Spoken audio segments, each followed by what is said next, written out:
오늘의 말씀을 보겠습니다. 오늘의 말씀은 요한복음 3장 16절 그리고 36절 두 절 말씀. 요한복음 3장 16절 36절 두 절 말씀을 한번 같이 보도록 하겠습니다. 네, 우리 한 목소리로 같이 함께 합독하시도록 하겠습니다. 요한복음 3장 16절 36절의 말씀입니다. 같이 한번 읽습니다. 시작. 하나님이 세상을 이처럼 사랑하사 독생자를 주셨으니 이는 저를 믿는 자마다 멸망치 않고 영생을 얻게 하려 하심이니라. 36절. 아들을 믿는 자는 영생이 있고 아들을 순종치 아니하는 자는 영생을 보지 못하고 도리어 하나님의 진노가 그 위에 머물러 있느니라. 아멘. 할렐루야. 자, 오늘은 지난주에 이어서 요한복음 3장 16절 36절 두 절 말씀을 통해서 믿음의 표현에 대한 다섯 번째 시간의 세 번째 시간이죠. 순종이라고 하는 그런 시간을 통해서 함께 한번 말씀을 나눠보기를 원합니다. 주님이 말씀하시기를 예수님을 나의 구원자로 믿었다. 그래서 요한복음 3장 16절에 우리는 예수님을 믿어야 믿음으로 구원을 얻음에 대한 부분을 분명히 말씀하셨어요. 근데 36절에 가서는 믿음만이 아니라 믿음으로 영생이 있고 라고 말합니다. 그런데 이 믿음이 순종하지 아니하면 영생을 보지 못하고 반대로 하나님의 진노가 우리 위에 임한다라는 말씀을 통해서 하나님의 아들 예수님마저도 믿음으로 시작을 했으면 순종으로 우리의 신앙이 맞춰야 돼. 그래서 믿음으로 믿음에 이른다라고 하는 로마서 1장 17절의 말씀에 그 시간이 결국은 믿음이는 게 뭐냐? 순종으로 시작해서 순종으로 마치는 거구나 라는 것을 알 수 있다는 거죠. 그러면서 지난주는 중심이 예수님이 이 땅에 오신 목적도 말하지만 예수님이 지금 우리들에게 말씀해서 이 하나님의 말씀, 이 순종에 대한 부분을 우리가 길을 걸어가기 위해서 말씀을 읽어라, 그리고 말씀을 들어라, 그리고 말씀을 지켜라. 그래서 앞에 있는 말씀, 복음서에서 말씀에는 말씀을 읽는 자, 말씀을 듣는 자가 복이 있다 그렇죠.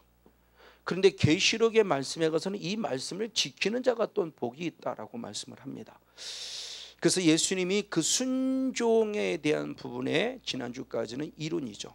그러면서 예수님 스스로가 그 명령, 그래서 대표적인 말씀이 요한복음 12장 49절 50절 말씀에 예수님이 우리에게 전하신 설교, 이 설교마저도 예수님 말씀하기를 내가 자의로, 즉 내가 하고 싶은 말을 너에게 전하는 것이 아니라 하나님으로부터 말씀을 당신도 듣고 그래요.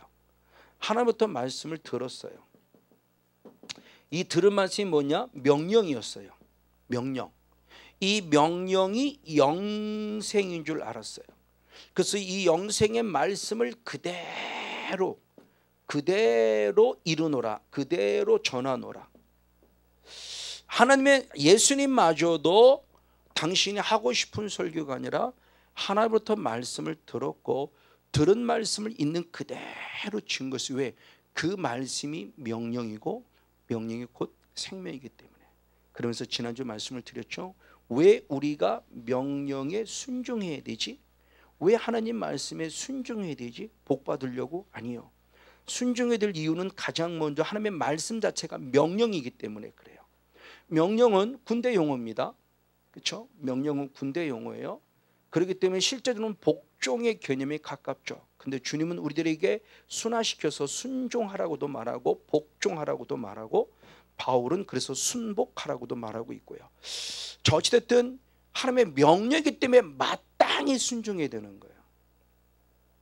또한 반면에 전도서 12장의 말씀에서는 하나님의 명령에 순종하는 것이 사람의 본분이라 그랬어요. 마땅한 본분이기 때문에 순종을 해야 돼요. 이걸 역으로 말하면 명령에 순종하지 않으면 그것이 죄가 되는 거예요.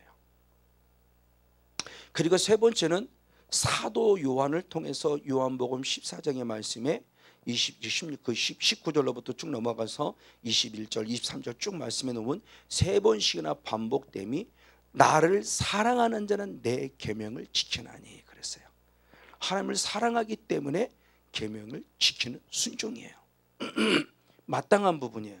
이걸 다시 역으로 말한다면 내가 계명대로 살지 않는다는 것은 내가 아무리 입으로 주님을 사랑한다 할지라도 그것을 입은 잘못된 삶이라는 거죠. 그래서 주님이 이사야 29장 13절 말씀을 인용해서 주님이 친히 마가복음 7장 6절 이후로 말씀했을 때 8절 쭉 말씀을 보면 이사야 선지자의 말을 예수님도 인용하여 우리가 입으로는 주님을 존경하나 마음으로는 나로부터 멀리 떠나갔다. 마음은 멀리 떠나갔다. 왜? 놀라워요. 너희들이 들은 이 말씀은 하나님의 계명이 아니라 사람의 계명으로 가르침을 받았기 때문이다 라고는 충격적인 얘기를 해요. 이게 바로 율법주의의 모토가 되는 겁니다. 사람의 계명. 이사야 선지자 시대 때부터 이미 그렇게 시작이 됐어요. 여기 있는 성건용 목사는 어떨까요? 이 말씀을 함께 듣고 있는 이곳에 계신 그리고 지금 시공을 초월해서 각자 처소에서 이 말씀을 듣는 우리는 과연 어떨까요? 분명히 하나님의 말씀이라는 계명을 갖고 우리가 성경책으로 말씀을 하는 것 같은데 어느 순간 아니에요. 그 사람들이 누구라고 그랬는가? 바리새인, 외식하는 바리새인. 그 때문에 나의 삶을 늘 돌아봐야 된다. 내가 현대판 바리새인일 수 있다는 거예요. 이것이 너무너무 참 아프고 안타깝고 놀라운 일이에요. 선민의식이 강한 그들에게 예수님이 찾아와서 그들에게 뭘 합니까? 네 아비는 마귀다. 너는 마귀의 자식이다. 이 독사의 새끼들아 라고는 큰 정말 상상할 수 없는 충격적인 이야기를 들어요. 지금도 내게 적용되는 얘기예요. 2000년 전에 바리새인에게만 한 얘기가 아니에요. 2000년 전에 서기관이나 대제사장들에게만 한 얘기가 아니에요. 지금 여기 있는 성건용 목사에게도 능히 할 수 있는 말씀이라는 겁니다. 누가? 하나님께서요. 송 목사야 착각하지 마. 네 아비는 마귀야 이럴 수 있다는 거예요. 내가 너를 도무지 몰라 이럴 수 있다는 거죠. 바로 이런 모습 안에서 우리는 말씀을 늘 읽고 말씀을 들어서 말씀이 무엇인가 알고 분별이 됐으면 그 말씀을 지켜 행하는 그런 영적인 주인공. 그래서 예수님 스스로도 이 땅에서 말만 증거하러 온 것이 아니라 그 말씀을 이루어내러 오신 그 삶을 통하여 우리가 이제 지난주 말씀을 우리가 은혜를 통하면서 오늘은 이제 지난주 우리가 같이 이론, 순종해야 된다는 이론을 말했다면 이제 오늘은 실제를 말합니다. 이것이 우리의 삶이에요. 순종이라는 것은 결국 그래서 기독교는 종교가 아니고 기독교는 결국 삶이에요. 자, 이 부분의 모습입니다. 그래서 예수님께서 이제는 순종의 삶의 본이 되어주신 거예요. 실제적으로 본이 되어주신 겁니다. 자, 우리 한번 다 같이 말씀 읽어보길 원합니다. 요한복음 6장 38절 39절 두 절 말씀을 같이 한번 있습니다.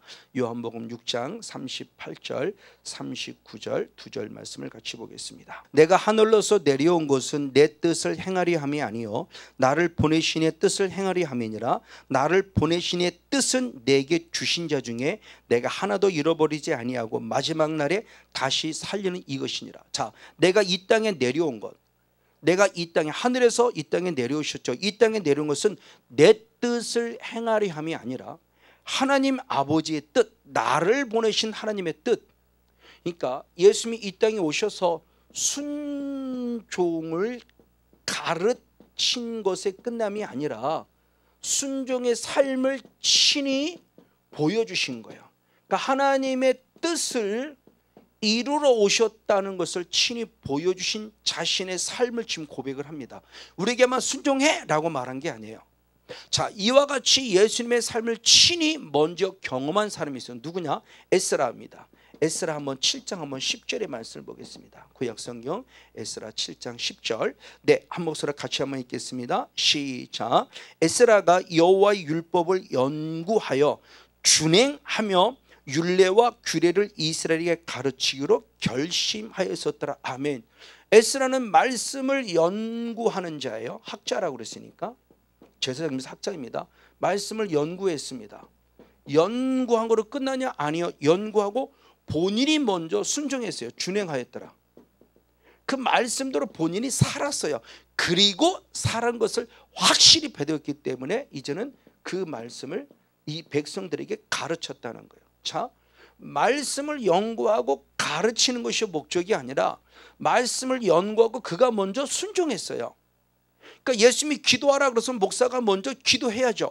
기도하라는 말씀을 연구하고 그 말씀을 읽어서 감동이 왔으면 목사가 먼저 기도해야 된다는 겁니다. 그리고 성도한테 기도하세요 라고 해야 된다는 거죠. 그렇지 않으면 그게 외식이에요. 그게 바로 거짓 선자인 바리새파의 그 바리새인들의 바로 그 모습입니다. 참 이런 말씀들이 이제는 정말 가슴 떨리는 말씀들이에요. 나는 그렇게 살지 않으면서, 쉽게 가면 그거죠. 애들한테는 너 공부해 그러놓고 엄마가 옆에 텔레비전 보세요. 그럼 애들이 공부하는 게 뭔 줄 압니까? 몰라요. 목사가 기도하세요 라고 말해놓고 나 혼자 딴짓하고 있단다면 성도들 기도하겠습니까? 우리 목사님도 기도 안 하는데. 그러니까 너무 참 중요한 영적 의미예요. 그러니까 예수님이 지금 우리들에게 무엇을 순종하라고만 가르친 게 아니에요. 그 가르치는 삶을 본인이 친히 우리에게 본을 보여주신 거예요. 무엇을 통해서? 삶을 통해서, 순종이라는 삶을 통해서 이게 신앙이다, 이게 믿음이라고 하는 걸 얘기해 주었다는 겁니다. 자, 이 말씀을 조금 더 깊이 들어가서 더 자세한 말씀한 부분들이 모습이 있습니다. 이렇게 하나님의 뜻을 행하는 것이 예수님의 양식이고 하나님을 기쁘시게 하는 것이라고 말씀하셨어요. 자, 요한복음 4장 34절의 말씀, 그리고 요한복음 8장 29절 두 절 말씀을 같이 한번 읽겠습니다. 요한복음 4장 34절의 말씀 먼저 한번 읽습니다. 시작. 예수께서 이르시되 나의 양식은 나를 보내신 이의 뜻을 행하며, 아멘, 그의 일을 온전히 이루는 이것이라. 할렐루야. 자, 예수님 스스로가 말했습니다. 나의 양식. 자, 예수님이 사마리아 여인과 대화를 나누는 순간 제자들은 예수님의 양식을 얻으러 갔어요. 동네에 가서. 그리고 양식을 얻어서 이제 예수님께 갖다 줬더니 예수님이 말씀합니다. 나는 이미 먹었다. 그랬더니 제자들이 누가 갖다 줬나요? 물으니까 아니, 내가 먹는 양식은 그런 양식이 아니라는 거예요. 중요해요. 하나님의 뜻을 이루어 드리는 것이 나의 양식이다라는 거예요. 그러니까 우리의 지난주도 말씀드린 우리의 개념은 양식 그러면 먹는 거잖아요. 그래서 우리가 에스겔서의 말씀을 통해서 2장과 3장의 말씀을 통해서 하나님의 말씀을 먹고 마심에 대한 부분에서 우리가 한번 이미 지난주 말씀을 나눴죠. 근데 예수님은 양식을 먹고 먹는 것으로만 끝내면 먹었으니 일하라는 거예요. 먹었으니 일하라. 그래서 요한복음 6장 28절, 26절, 20절, 28절 쭉 이어서 말씀할 때도 26, 27절의 말씀에 너는 썩는 양식을 위해 일하지 말고 영원히 썩지 아니할 영원한 양식을 위해 일하는 자가 되라. 그 양식은 인자이신 아버지께 인침을 받은 인자이신 예수님이 주시는 것이라고 그랬어요. 그게 말씀이죠.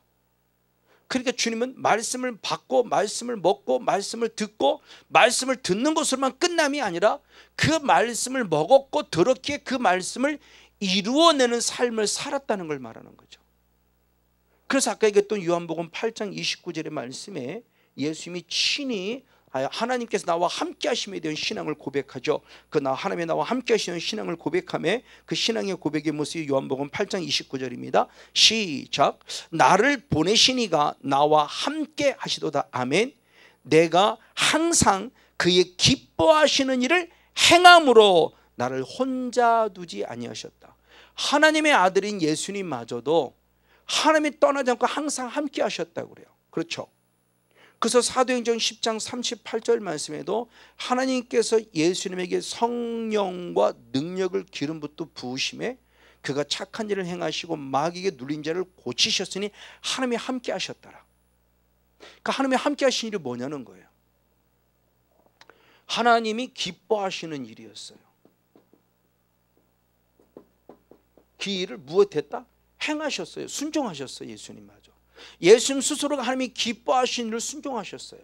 그래서 아까 얘기했던 사도행전 10장 38절의 말씀에 보면 착한 일을 행하셨고 그리고 마귀에게 눌린 자를 고치셨으니 하나님이 함께 하심이라.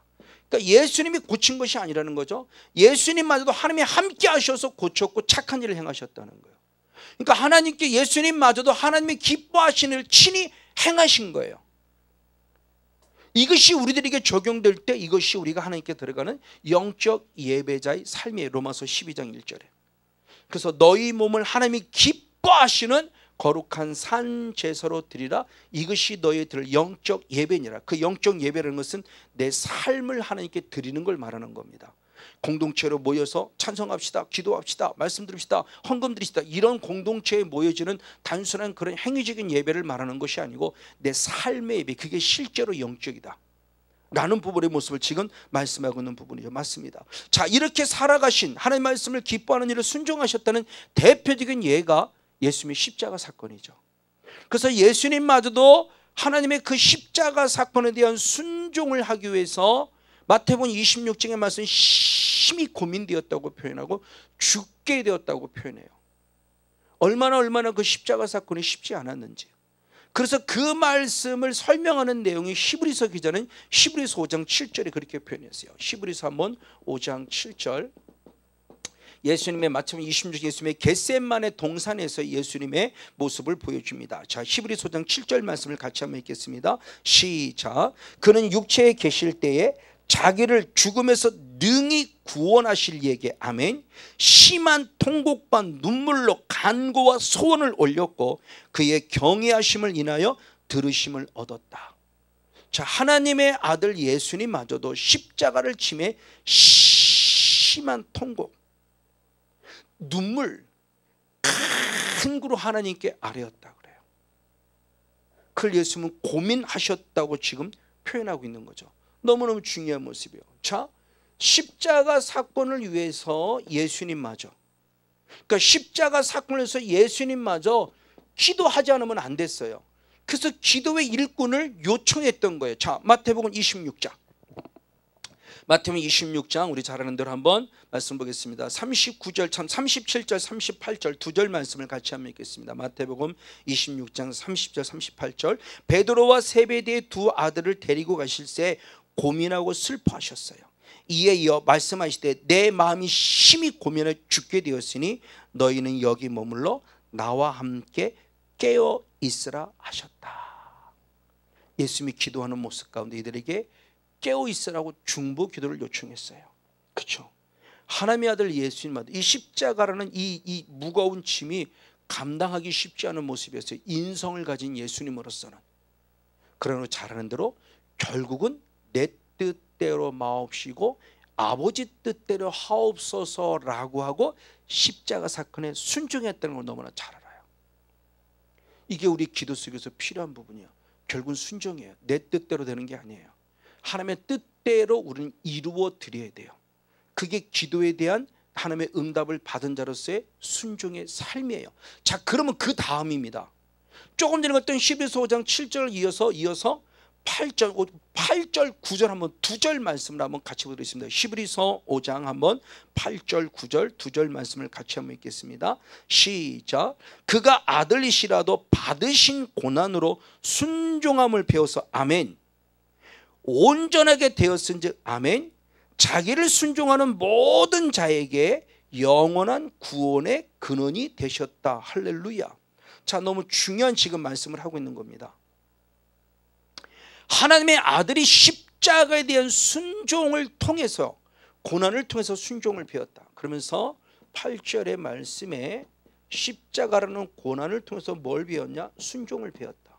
그럼 이 순종을 통해서 9절 말씀이 어떻게 했냐? 온전하게 되었다. 자, 이 말씀이 텔레오라는 히브리어 헬라어입니다. 텔레오.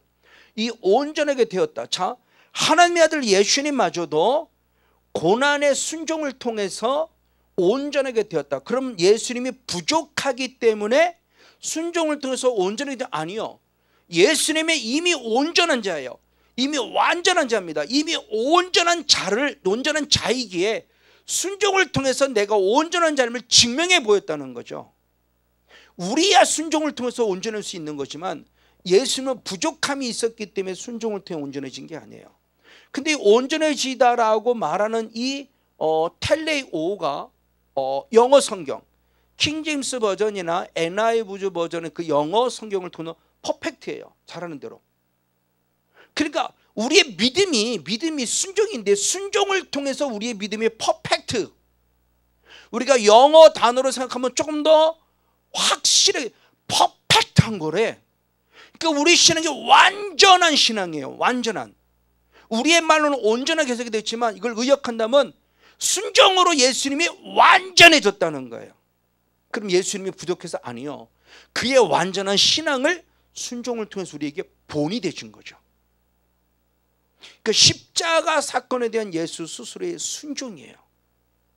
근데 중요한 것은 이 완전해진 이 신앙이 어떤 것이냐, 지금 우리가 하나님 말씀대로 순종하길 원하는 우리들에게 중요한 얘기를 했어요. 구원의 근본이 되셨다라고 그래요. 이걸 근본을 킹제임스 흡연에서는 창시자라고 표현했어요. 그러니까 예수님이 구원의 창시자예요.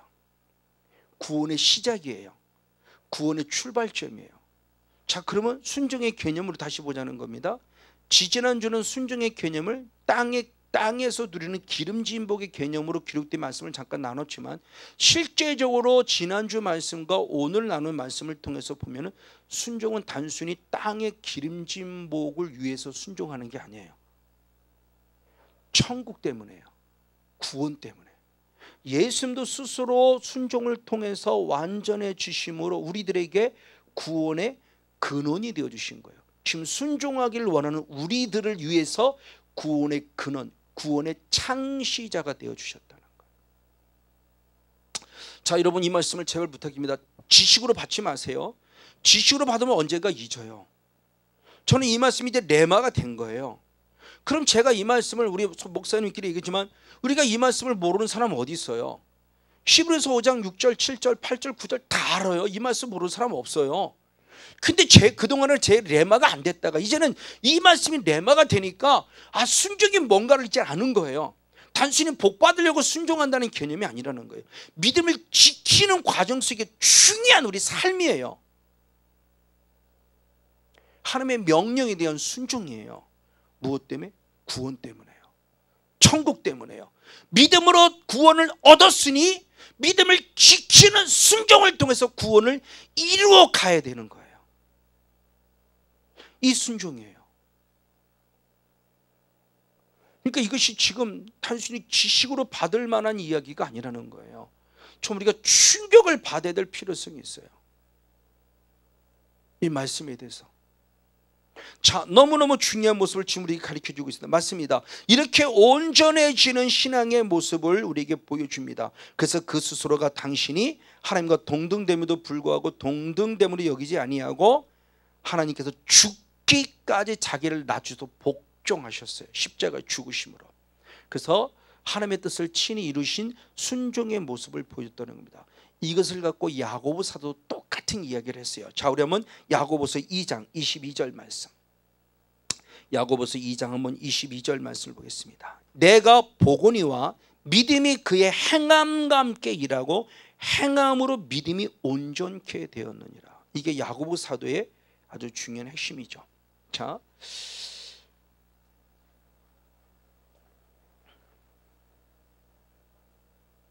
자, 야고보 사도는 말합니다. 예수님의 동생인 야고보입니다. 뒤늦게 예수를 믿었지만 믿음은 그냥 믿습니다고 되는 게 아니라는 거예요. 믿음은 반드시 무엇과 함께 일하냐? 행함과 함께 일해요. 그러니까 믿음이 행함이 없으면 죽은 믿음이라는 거예요. 믿음은 믿습니다가 믿음이 아니고요. 마음으로 들어서 입으로 시인해야 된다고 그래서 이게 나의 삶을 통해서 얘기하는 거예요. 행함과 함께 일하는데 이 믿음이 행함과 함께 일할 때 이 믿음이 어떻게 되느냐? 온전케 된다는 거예요. 근데 이 온전케가 조금 전에 예수님이 히브리서 5장 8절 9절에 말했던 그 온전함과 똑같은 텔레오예요.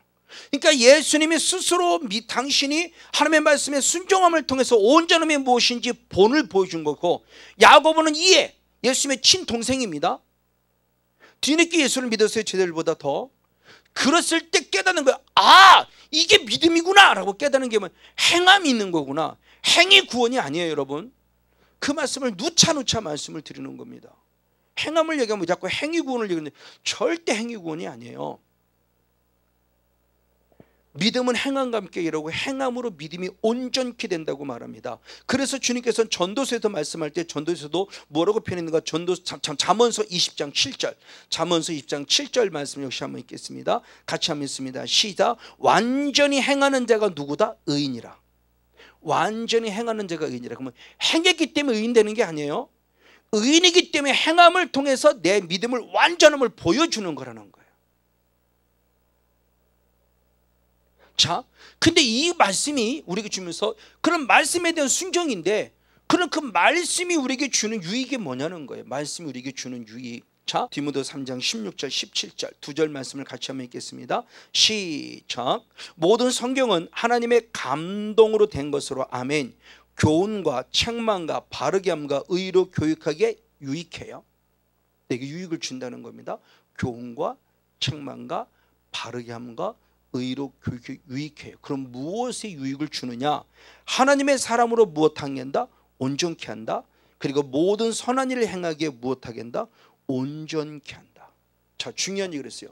이 성경이 성령의 감동으로 기록되어서 우리에게 유익을 주는데, 그럼 무슨 유익을 주냐? 구원이죠. 근데 그 구원이 단순히 구원 얻었다로 끝나는 것이 아니라 하나님의 사람으로 온전케, 그리고 더 나아가 하나님의 일을 행하기에 온전케 하려 함이라. 아멘. 부족함이 없는 자. 그러니까 성경을 읽으면 읽을수록 구원의 확신이 드는 거고, 구원의 확신이 들면 들수록 하나님 말씀대로 살아야 되는 거구나. 하나님 말씀대로 살아야 되네. 기도하니까 기도해야지. 맞아. 그래서 사무엘이 말하기를 기도시는 건 죄라고 한 거예요. 근데 우리는 기도가 안 하고 있죠. 그렇죠? 기도를 안 하고 있을 뿐 아니라 저 같은 경우는 기도를 못하는 경우였어요. 기도가 안 됐던 거예요. 의도적으로 안 한 게 아니라 기도는 하고 싶은데 기도가 안 됐던 거죠. 정말 참 안타까운 부분의 모습이 있었어요. 그것이 영의 세대라니까 풀어진 거예요. 그래서 저를 계속 죄짓게 만드는 거죠. 기도하지 못하게 만드는. 근데 우리는 죄 그러면은 무슨 도둑질이나 하고 간음이나 하고 무슨 남의 거짓말이나 하고 남의 걸 뺏어와 이것만 우리가 죄로 생각하니까 윤리적이고 도덕적인 개념만 얘기하고 있어요. 아니요, 영의 개념, 하나님이 원하시는 바가 뭔가라는 모습 속에서 우리가 또 찾지 못하면 그것이 결국 죄예요. 그 때문에 성경이 우리에게 주는 유익을 분명히 우리에게 잘 가르쳐주고 있는 거죠. 맞습니다. 그래서 히브리서 기자는 우리의 신앙이 바로 지성소의 영성에 들어가는 신앙을 얘기하면서 이 지성소의 영성에 들어가는 신앙의 핵심적인 모습을 히브리서 10장 20절 22절 두 절 말씀을 같이 한번 읽겠습니다. 시작. 그 길은 우리를 위하여 휘장 가운데로 열어놓으신 새롭고 산 길이고 휘장은 고초의 육체니라. 아멘. 우리가 마음의 뿌림을 받아 양심의 약을 깨닫고 몸을 맑은 물로 씻었으니 할렐루야. 참 마음과 온전한 믿음으로 하나님께 나아가자. 휘장이 찢어지는 것은 지금 지성소에 들어가기 바로 직전이에요. 그러니까 20절에서는 지금 지성소의 영성을 말하면서 지성소의 휘장이 찢겨 지성소에 들어갔을 때 어떻게 들어갈 때 참 마음과 온전한 믿음이에요. 그 온전한 믿음이 뭐냐고 지금 얘기를 하는 겁니다. 그러니까 번제단을 들어와서 지성소의 영성이 이뤘을 때 그 영성에 이르는 모습이 어떤 신앙인가를 가르쳐 주는 거예요. 그냥 믿음이 아니라 마지막 지성소에 이르는 믿음은 온전한 믿음이에요. 온전한 믿음. 그래서 마지막 지성소의 영성에 이르는 대표적인 인물을 가르치는 자가 바로 우리가 잘 알고 있는 여분네 아들 갈렙과 눈의 아들 여호수아예요. 그들은 어떻게 삶을 살았는가를 볼 때 우리 민수기 32장 12절 민수기 32장 12절 말씀을 봅니다. 민수기 32장 12절 한 절 말씀을 한번 같이 한번 읽겠습니다. 시작. 다만 그나스 사람 여분네 아들 갈렙과 눈의 아들 여호수아를 볼 것은 여호와를 어떻게 순종했다? 온전히 순종하였다라고 축복해요. 그냥 순종한 게 아니라 온전히. 그러니까 그 온전한 믿음이 과연 무엇인가를 얘기를 하는 거예요. 그냥 어린아이 신앙 믿습니다, 믿었습니다, 할렐루야, 그리고 교회에 딱 들어와서 예수님을 나의 구원자로 믿는 것을 끝나냐? 아니다. 그 다음의 신앙의 차원이, 그 신앙이 성장하고 성숙한 거예요. 온전한 믿음. 그 온전한 믿음이 뭐냐? 순종이라는 거죠. 자, 1세대 가운데 유일하게 적과 꿀인 가나안 땅에 들어간 사람은 바로 여호수아 갈렙뿐이에요. 그럼 여호수아 갈렙은 어떻게 들어갔냐? 주님의 답은 너무 간단해요. 온전한 순종. 그냥 순종이 아니라 온전한 순종으로 들어가 바로 이와 같이 하나님의 말씀에 순종함으로 적과 꿀이 흐르는 가나안 땅에 들어갔다는 것을 지금 말하고 있는 겁니다. 맞습니다. 예수님도 똑같은 말씀하셨어요. 마태복음 5장 17절을 말씀할 때 나는 율법을 폐하러 온 자가 아니다. 율법을 완성하려다. 왜? 율법은 1.1핵이라도 없어져서는 안 되기 때문에. 그래서 예수님은 마태복음 5장 17절 18절에 그렇게 표현한 것입니다. 우리 한번 같이 한번 마태복음 5장 17절 18절 두 절 말씀을 같이 한번 읽겠습니다. 마태복음 5장 17절 18절입니다. 시작. 내가 율법이나 선지자나 폐하러 온 줄로 생각지 말라. 폐하러 온 것이 아니요 완전케 하려 함이로다. 아멘. 진실로 너에게 이르노니 할렐루야. 천지가 없어지기 전에는 율법의 1.1핵이라도 반드시 없애냐고 다 무엇하리라? 이루리라. 시브리어에서 1.1핵이라는 것은 대단히 중요해요. 그렇죠? 이 신에 대한 모습에서 여기에 핵이 뜨느냐 여기에 핵이 뜨느냐에서 전혀 뜻이 달라지니까요. 이런 1.1핵이라는 그런 의미예요. 이런 의미 속에서 1.1이라도 없어 다 이루리라. 그래서 율법을 폐하러 온 것이 아니라 율법을 이루러 오셨다는 거예요. 근데 이루러 오셨다는 그 플레로도 역시 영어로 해석하면 퍼펙트예요. 퍼펙트. 완벽하게 율법을 이루러 오신 걸 말씀하고 있는 겁니다. 자, 이 모습이에요. 자, 그러면서 예수님 스스로가 이렇게 순종한 거 그럼 왜 순종했을까요? 아까 십자가 순종과 연결되는 부분입니다. 그럼 왜 순종하셨을까요? 주님이 사도 바울을 통해 이렇게 답을 주셨습니다. 로마서 5장 19절 말씀. 로마서 5장 19절 한 절 말씀 우리 한번 같이 들어가겠습니다. 같이 한번 읽습니다. 시작. 한 사람의 순종치 아니함으로 많은 사람이 죄인 된 것 같이 한 사람의 순종하심으로 많은 사람의 의인이 되었다. 아멘. 너무나 잘 아는 말씀이에요. 한 사람 아담이죠. 아담이 순종하지 않으므로 많은 사람이 죄인이 됐어요. 근데 또 한 분이 계세요. 바로 둘째 아담인 예수 그리스도예요. 예수 그리스도가 무엇함으로? 순종하심으로. 당신만이 아니라 순종하고자 원하는 우리들까지 누구로 만들었다? 의인을 만든 거예요. 많은 사람을 의인으로 만들었다. 그 말씀을 아까 읽었던 로마서 히브리서 5장 8절 9절입니다. 한 번만 더 한번 읽겠습니다. 히브리서 5장 8절 9절 두 절 말씀 역시 한번 같이 읽습니다. 시작. 그가 아들이시라도 받으신 고난으로 순종함을 배워서 아멘. 온전하게 되었은즉 할렐루야. 자기를 순종하는 모든 자에게 영원한 구원의 근원이 되셨다. 아멘. 그 근본 근원이 아까 킹 제임스 흠정역에서는 창시자라고 그랬죠. 그러니까 예수님이 스스로 보여준 거예요. 순종이 구원이면을 얘기하는 겁니다. 그러니까 단순히 육신적인 땅의 기름진 복을 받으려고 복 받으려고 순종해가 아니고 천국의 천국 이걸 역으로 말하면 순종치 않으면 그게 죄가 되는 것이고 죄의 결과가 결국 뭐냐는 거예요. 그게 지옥이라는 거죠.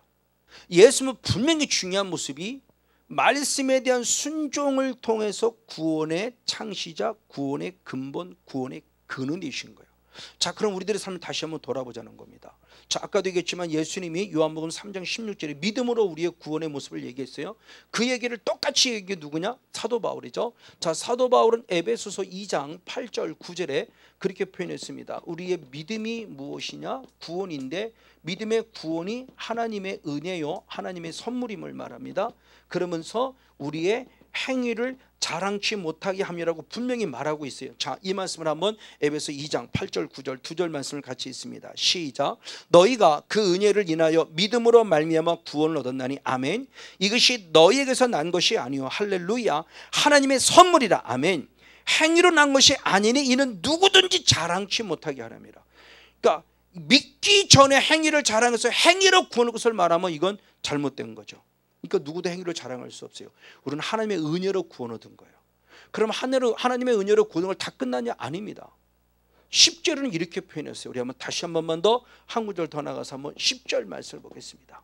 에베소 2장 10절 말씀을 같이 한번 우선 한번 읽겠습니다. 네, 같이 한번 에베소 2장 10절 말씀 읽습니다. 시작. 우리는 그의 만드신 바라, 아멘, 그의 지으신 바라, 즉 우리를 구원하신 바라는 겁니다. 영적으로 구원하신 바라, 그리스도 예수 안에서 무엇을 위하여? 선한 일을 위하여 무엇 받았다? 지으심. 자, 이렇게 구원받은 자, 내가 너희를 만든 것, 내가 너를 지은 것, 왜 구원하고 왜 지었냐? 무엇을 위해서 지었다? 선한 일을 위해서 지었다예요. 그러니까 구원받았다로 끝나는 게 아니에요. 구원받았으면 이제 하나님이 원하시는 선한 일이 우리에게 해야 될 바를 얘기하는 거예요. 그 선한 일을 지었나니 그러면서 다음에 이어서 이 일은, 이 선한 일을 하는 것을 우리를 행하신 이 일은 하나님이 언제? 전에 예비했다. 그 전에 그것은 창조 이전의 영에서부터 이미 예비됐다는, 미리 아시고 예비됐다는 걸 얘기하시는 거예요. 어느 순간 갑자기 만든 성목사 이거 해 라고 한 것이 아니라 주님의 계획 자체가, 우리를 구원하고자 하는 계획 자체가 나는 성목사를 구원할 거야, 내 아들을 통해 구원할 거야, 그리고 성목사에게 내가 원하는 선한 일을 행하게 할 거야. 이게 하나님의 뜻이라는 거예요. 지금요, 지금 그걸 얘기하는 겁니다. 그래서 미리 전에 예비해서 우리로 그 가운데서 무엇하게 한다? 행하게 하시는 거예요. 이게 하나님이 우리를 구원하신 목적인 거예요. 그러니까 믿어서 구원했습니다, 믿습니다, 이거로 끝나는 게 아니라는 거예요. 예수를 나의 구원자로 믿었으니 이제 하나님의 선한 일, 나를 미리 아시고 이런 일을 했으면 좋겠어. 성목사, 성권영, 네, 너는 나를 목사가 됐으면 좋겠어. 이 일을 행하게 하시려고. 그리고 목사가 돼서 특별히 성령의 인격적인 춤을 만나서 정말 영의 세계가 실점을 확증시키고 그걸 말씀으로 접목시키는 이 일을 행하게 하려고 나를 구원하셨다는 것을 말씀하는 거예요. 그러니까 에베소를 읽을 때 에베소는 2장 8절 9절로만 끝나면 안 되고 10절까지 가야 되는 거예요. 그게 나를 구원하신 목적을 완벽히 찾아낼 수 있음을 지금 성경을 통해서 가르쳐주고 있는 겁니다. 맞습니다. 그래서 사도 바울도 로마서를 통해서 잘하는 대로 이신층이라는 믿음을 가르치기 위해서 로마서를 썼죠. 로마서는 믿음에 대한 주석서라고 그러잖아요. 아주 중요한, 신학적으로도 중요한 용도가 바로 로마서입니다. 근데 사도 바울이 로마서를 쓰는 목적을 서론에서 로마서 1장 5절, 서론에서, 그리고 마저 결론에서 로마서 16장 26절에 그렇게 표현했어요. 한번 로마서 1장 5절과 로마서 16장, 네, 한번 26절 두 절 말씀을 한번 같이 한번 읽어보도록 하겠습니다. 같이 한번 읽겠습니다. 시작. 그로 말미암아 우리가 은혜와 사도의 직분을 받아 그 이름을 위하여 모든 이방인 중에서 믿어 순종케 하나니 그랬어요. 그냥 단순히 믿습니다로 끝내는, 믿었으니 너는 무엇 하기 위한다? 순종. 그러니까 믿는 사람은 순종이라는 삶이 있어져야 한다는 거예요. 근데 믿습니다 그러면서도 순종이 없다 한다면 그건 가짜라는 거죠. 그러니까 사도 바울마저도 예수를 믿어라, 그럼 왜 믿냐? 믿어서 무엇케 하기 위함이다? 순종케 하기 위함이라는 거예요. 그러면서 결론을 한번 더 얘기합니다. 자, 다시 한번 로마서 16장 26절의 말씀을 봅니다. 로마서 16장 26절 말씀 역시 같이 봅니다. 시작. 이제는 나타내신 바 되었어요. 마지막에 들어서 주님이 친히 나타나셨다는 겁니다. 영원하신 하나님의 명을 쫓아 선지자들의 글로 말미암아 모든 민족으로 믿어 무엇하려고? 순종케 하시려고 알게 하신 바 그 비밀의 계시를 쫓아댄 것이니 아멘. 이 복음으로 너희를 능히 견고케 하실 것이다. 할렐루야. 마지막 결론도 뭐냐? 모든 이방인들, 앞에도 이방인들이 믿어 순종하기를 원하고 뒤에 결론도 역시 예수를 나의 구원주로 믿어 순종케 하는 것을 알게 하려고 라고 하면서 사도 바울마저도 이신칭의를 강조하는 로마서에서 서론과 결론을 이렇게 맺고 있다는 겁니다. 맞습니다. 그래서 사도 바울은 로마서 16장 19절 말씀에 그 말씀에 따라 순종하는 자를 보면서 대단히 기쁘다고 자기 목회의 보람을 얘기해요. 자, 로마서 16장 19절 말씀 역시 한번 같이 있습니다. 시작. 너희 순종함이 아멘 모든 사람에게 들린지라 할렐루야. 그러므로 내가 너희를 인하여 기뻐하노니 아멘. 너희가 선한 데 지혜롭고 악한 데 미련하기를 원하노라 할렐루야. 그들의 순종하는 모습을 보면서 바울이 너무너무 기쁘다고 그래요. 맞아요. 목회자의 마음을 기쁘게 하는 거예요. 목회자가 성도들을 통해서 양육하며 이렇게 자라가는 모습을 봤을 때 그런 순종하는 모습을 통해서 그의 신앙이 자라는 모습을 보면 정말 기뻐요. 얼마나 감사한지요. 맞아요. 이 신앙의 모습을 지금 말하고 있는 겁니다. 자, 이 말씀을 또 다른 한번 각도로 본다면 역시 마찬가지예요. 자, 로마서 10장 13절의 말씀에 주의 이름을 부른 자가 구원한다고 그랬어요. 그것을 주의 이름을 부르는 자라고 것이 로마서 10장 9절 10절을 보면 마음으로 믿어 의뢰리고 입으로 시인하여 그 입으로 시인다는 주의 이름을 부른 자가 구원이에요. 그럼 주의 이름을 부른 구원이 구원으로 끝나냐? 아니요. 예수님도 친히 말씀하셨습니다. 뭐라고 그러는가? 마태복음 7장 21절이에요. 자, 제자들이 말합니다. 예수님 왜 바깥에 형제들이 왔습니다. 바깥에 어머니가 왔습니다. 그랬더니 예수님이 냉정하십니다. 예수님은 뭐라고 말씀했는가? 자, 마태복음 7장 21절 한 절 말씀을 같이 한번 했습니다. 시작. 주여 주여 하는 자마다 천국에 다 갈 것이 아니요 아멘. 다만 하늘에 계신 아버지 뜻대로 하는 자. 자, 주의 이름을 분명히 불렀어요. 주의 이름을 부르면 분명히 구원이라고 그랬죠. 근데 주님이 지금 보충 설명을 하는 겁니다. 근데 또 말씀하기를 주의 이름을 부른 자마다 다 천국에 들어갈 것이 아니라고 그래요. 또 그럼 이게 무슨 말이에요? 주의 이름을 부른 자가 구원을 얻는다고 해놓고 주의 이름을 부른다고 다 천국에 들어가지 않는다고 하는 건 뭐냐? 이건 지금 우리에게 어린아이 신앙, 처음에 신앙의 출발점을 지금 얘기를 해주는 거죠. 그리고 이 신앙의 모습은 조금 더 성숙한 신앙이 되라고 하는 거예요. 그러면서 천국에 들어갈 것이 아니라 그럼 누가 천국에 들어가냐? 하나님 아버지의 무엇대로 뜻대로 무엇하는 자가 행하는 자가 천국에 들어간다고 말하는 거예요.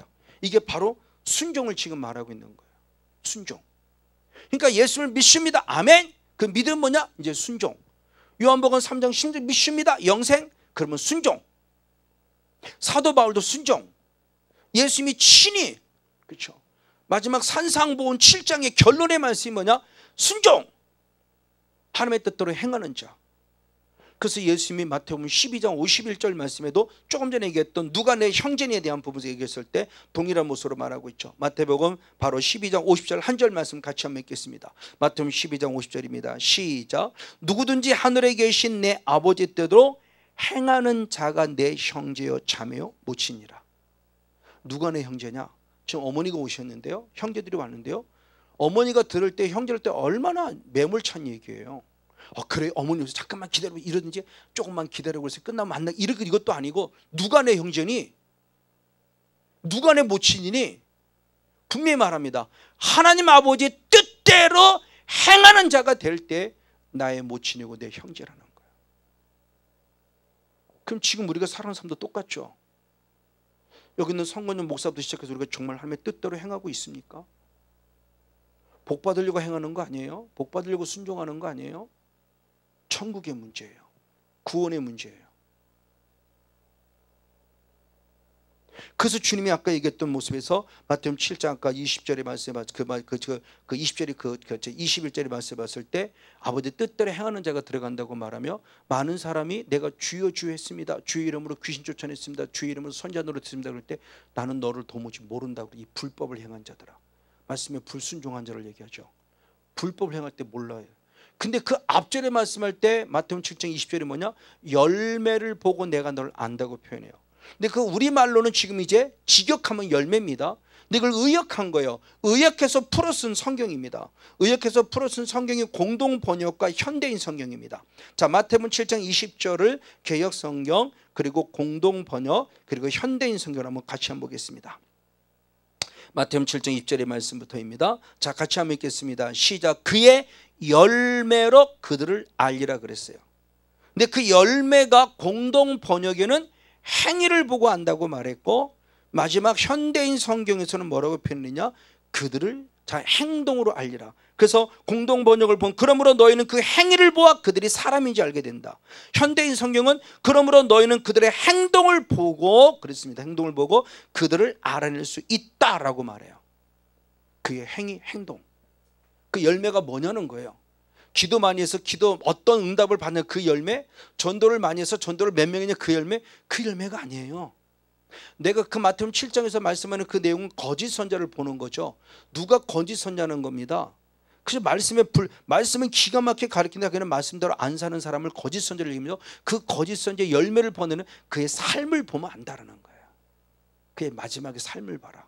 지금 그 얘기를 하고 있는 거죠. 그러니까 우리들에게 지금 참 신앙의 도가 뭔 걸 알려주는 거예요. 자, 그러면서 이렇게 열매를 맺어가는 이 신앙이 결국 뭐냐, 이게 하나님을 아는 것에 자라가는 신앙임을 사도 바울이 골로새 교회를 향해서 말했어요. 자, 골로새 1장 10절 말씀을 봅니다. 골로새 1장 10절 말씀 역시 한번 한 목소리로 같이 한번 읽겠습니다. 네, 같이 한번 읽습니다. 시작. 주께 합당히 행하여 범사에 기쁘시게 하고 아멘. 모든 선한 일에 열매를 맺게 하시며 할렐루야. 하나님을 아는 것에 자라게 하신다. 그러니까 내 삶을 통해서 열매를 맺게 하시는 건 내 신앙이 지금 자라고 있다는 증거라는 거예요.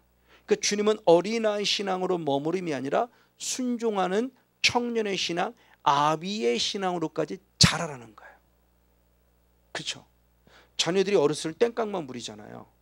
그러다 엄마한테 몇 번 맞도 맞고 혼 좀 나도 야단도 맞은 다음에 내 뜻대로 살면 안 되는구나 하고 내가 기가 팍 꺾여야 그 다음부터 어머니 말씀에 순종하죠.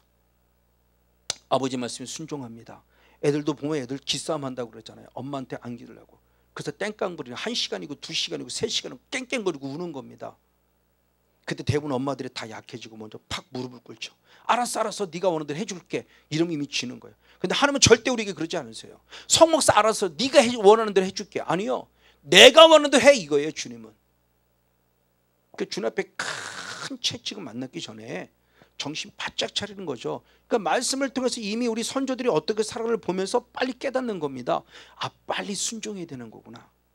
그러니까 우리들의 삶을 다시 한번 볼 수 있게 되는 겁니다. 그래서 성경의 말씀에 기록 보면 요한계시록에 7개 교회가 있는데 7개 교회 4개의 공통점이 있어요. 맨 마지막이 성령이 교회에게 하시는 말씀을 들어라. 세 번째 공통점이 이기는 자가 되라. 두 번째 공통점이 회개하는 자가 되라. 그리고 첫 번째 공통점이 내가 네 행위를 안다라고 그래요. 7개 교회 공이 쓰이는 첫 번째입니다. 네 행위를, 믿음을 안다라고. 그러니까 저는 예전에는 눈으로는 행위라고 읽으면서 생각은 믿음이에요. 잘못된 건 아니에요. 믿음이 행함으로 나타나는 그 믿음으로 이해한 게 아니라 그냥 눈으로 행위로 읽으면서 생각은 믿음이라는 것에 제가 매여져 있었으니까 믿음을 안다 이렇게 표현된 거예요. 틀린 얘기는 아니에요. 다음 주는 이제 충성에 관한 부분을 다루면서 믿음과 충성의 관계성을 한번 살펴볼 건데, 자, 그 행함이 결국은 뭐냐? 그게 믿음인데 믿음이 내가 그만큼 온전해진 믿음이라는 거고 성숙해진 믿음이고 하나님을 아는 것에 자란 믿음을 보여주고 있는, 그래서 하나님이 그걸 보신다는 거예요. 그래서 대표적인 말씀으로 빌라델비아 교회죠. 빌라델비아 교회 말씀했던 부분 속에서 우리 한번 말씀을 보도록 하겠습니다. 자, 그렇게 보면서 하나님을 아는 자라가는 모습을 보면서 우리의 삶 속에 하나님의 뜻을 이뤄내는 그 모습을 지금 가르쳐주고 있으면서, 자, 계시록 3장 8절의 말씀을 보도록 하겠습니다. 계시록 3장 8절, 요한계시록 3장 8절 한 절 말씀을 같이 봅니다. 시작. 볼지어다 내가 내 앞에 열린 문을 두었으되 능히 닫을 사람이 없느라. 내가 네 행위를 무엇하느니 아노니 내가 적은 능력을 가지고도 내 말을 지키며 내 이름을 배반한지 아니했다. 그걸 안다. 그럼 어떤 행함이냐? 능력은 적어요. 쉽게 말하면 귀신 많이 못 쫓아냈어요. 많이 기도에 응답받지 못했어요. 그러니까 누가 봐도 능력이 있는 교회는 아니에요. 약해 보일 수 있어요. 부족해 보일 수 있어요. 맨날 고난 속에 있고 사탄에 당하고 있고. 근데 중요하죠, 그 행함이 있는 그 행위 어떤 믿음이에요? 절대 예수 배반하지 않았어요. 말씀 뺏기지 않았어요. 이게 빌라델비아 교회 행함이 있는 믿음이었어요. 그러니까 얼마나 중요합니까? 믿음을 지키라고 했으니 믿음을 지키는 신앙을 실제적으로 보여준 거잖아요. 바로 이 믿음을 통해서 지금 우리들에게 말씀하고 있는 그 부분입니다. 맞습니다. 그래서 주님 말씀하는 부분 속에서 히브리서 13장 21절의 말씀에도 한번 살펴보겠습니다. 히브리서 13장 21절 말씀이 뭐라고 표현했는가? 자, 히브리서 13장 21절 말씀을 같이 한번 읽습니다. 시작. 모든 선한 일에 너희를 온전케 하사 아멘. 자기 뜻을 행하게 하시고 아멘. 그 앞에 즐거운 것을 예수 그리스도로 말미암아 우리 속에 이루시기를 원하노라 아멘. 영광이 그에게 세세 무궁토록 있을지어다 할렐루야. 하나님의 영광된 모습을 보면서 우리에게 그 영광이 세세 무궁토록 있기를 원하는 그 아름다운 뜻이 뭐냐? 모든 사람들이 선을 행하기 온전하기를 원해요. 온전한 믿음으로 자라기를 원해요. 그리고 자기 뜻을 행하기를 원해요. 이게 주님의 뜻이라는 거예요. 자, 그러면 이러한 뜻을 가지고 살아감의 결국이 뭐냐는 거예요. 내가 말씀에 순종하는 목적이 뭐냐는 겁니다. 여기 있는 성건유무서 말씀대로 순종하는 목적이 뭐냐는 거예요. 자, 대표적인 말씀입니다. 히브리서 3장 18절 19절 말씀, 히브리서 4장 6절 말씀.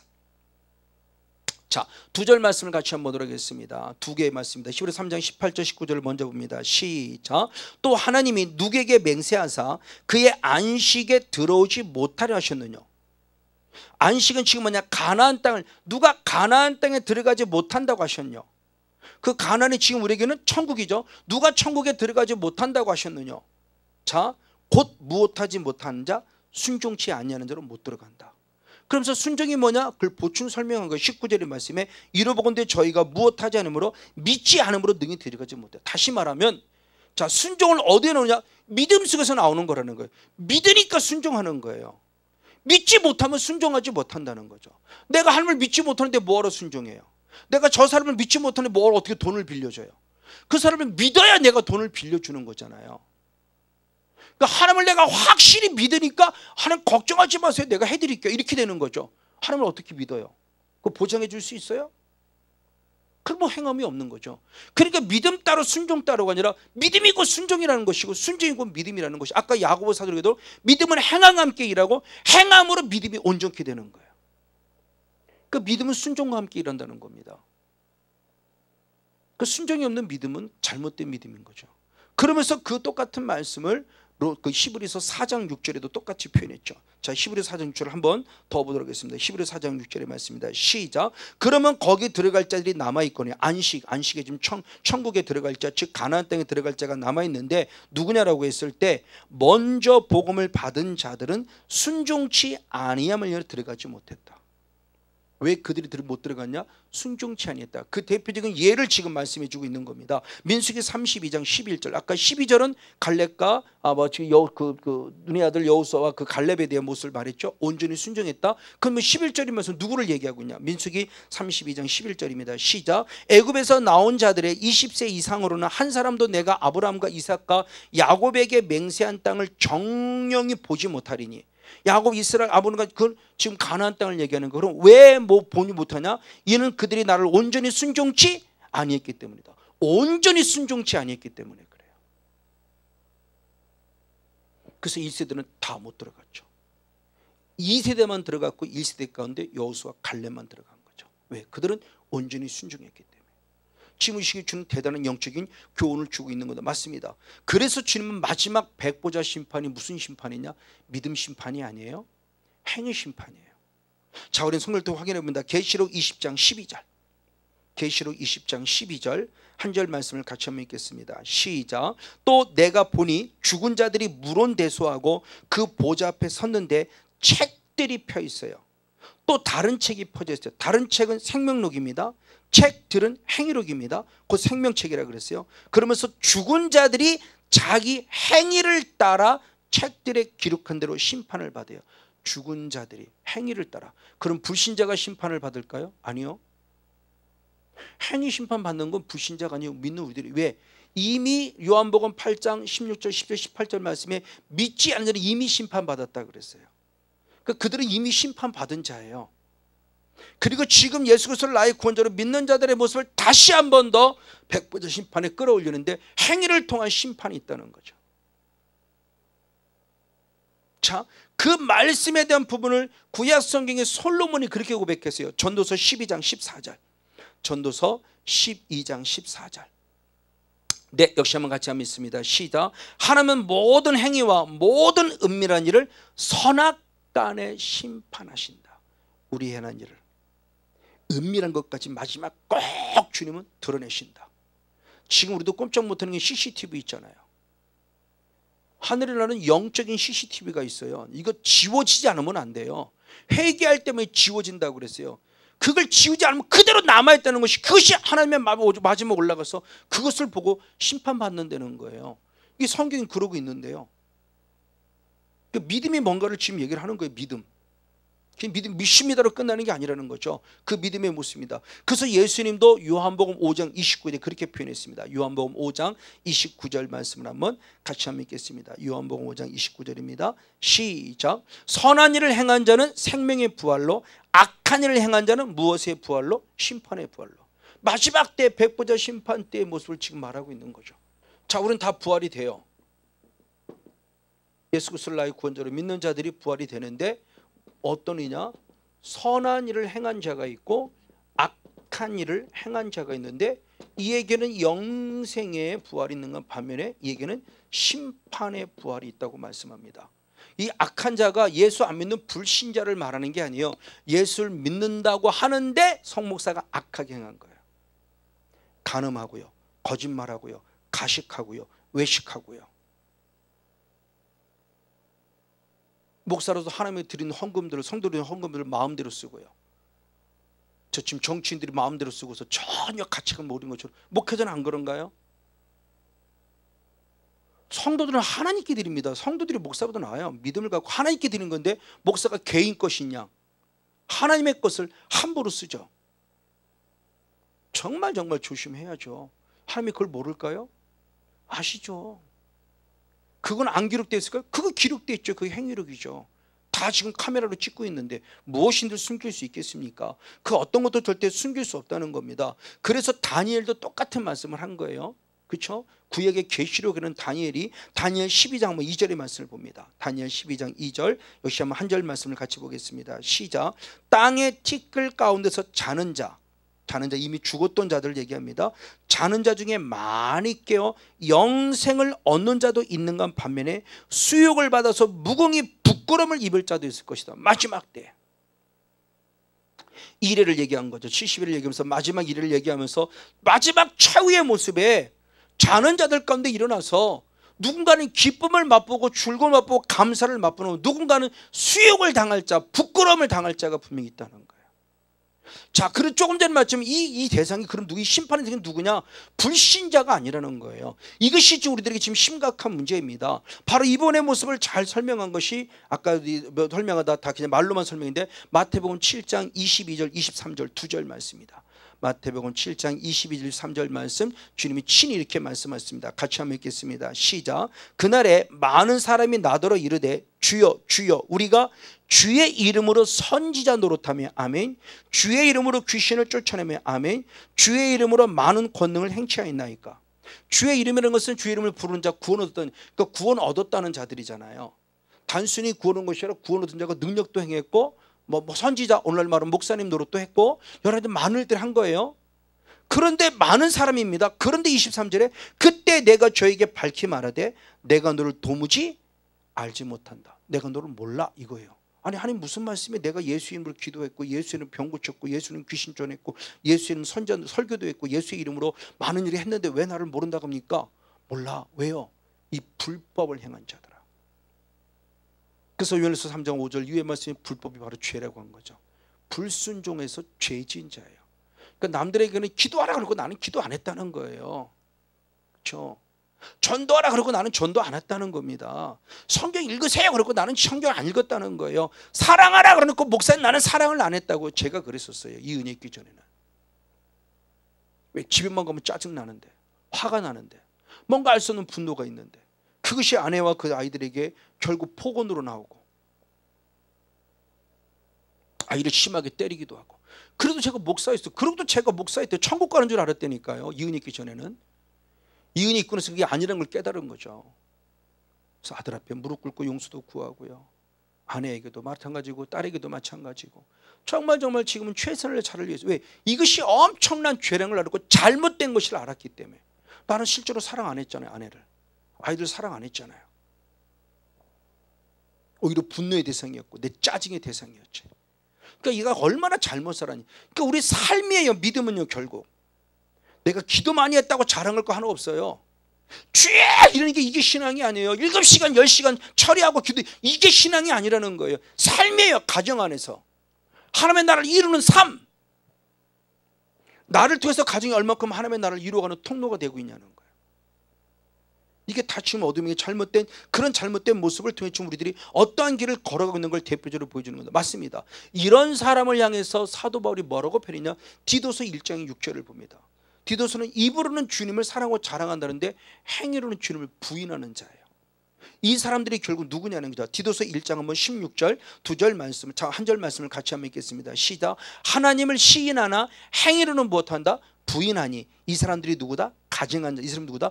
복종치 아니하는 자다. 모든 선한 일을 버리는 자다. 복종치 아니하는 자, 행위로 부인하는 자. 이 부분은 기가 막히죠. 바로 이런 사람의 모습을 향해서 바로 누구라고 표현했냐? 자, 이전 뭐냐? 이게 바로 행함이 없는 믿음이 죽은 믿음이라고 야고보서 26절에 말했고, 대표적인 교회가 사대교회예요. 라오디게아 교회하고.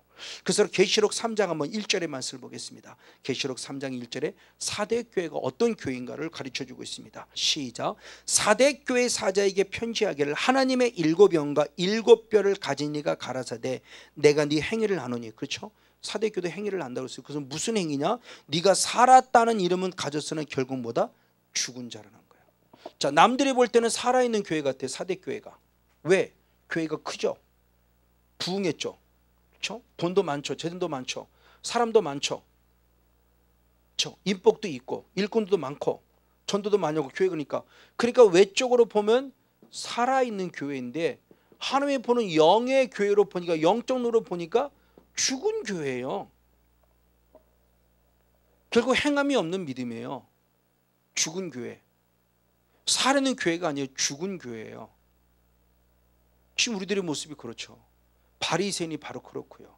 이 사람들을 바로 행위를 주님을 부인하는 자라고 말하며 가증한 자고 말씀을 부정하는 자, 즉 말씀에 불순종하는 자이고 선한 일을 버린 자라고 지금 성경이 말하고 있는 겁니다. 맞습니다. 그래서 사도 바울은 더 강하게 표현했어요.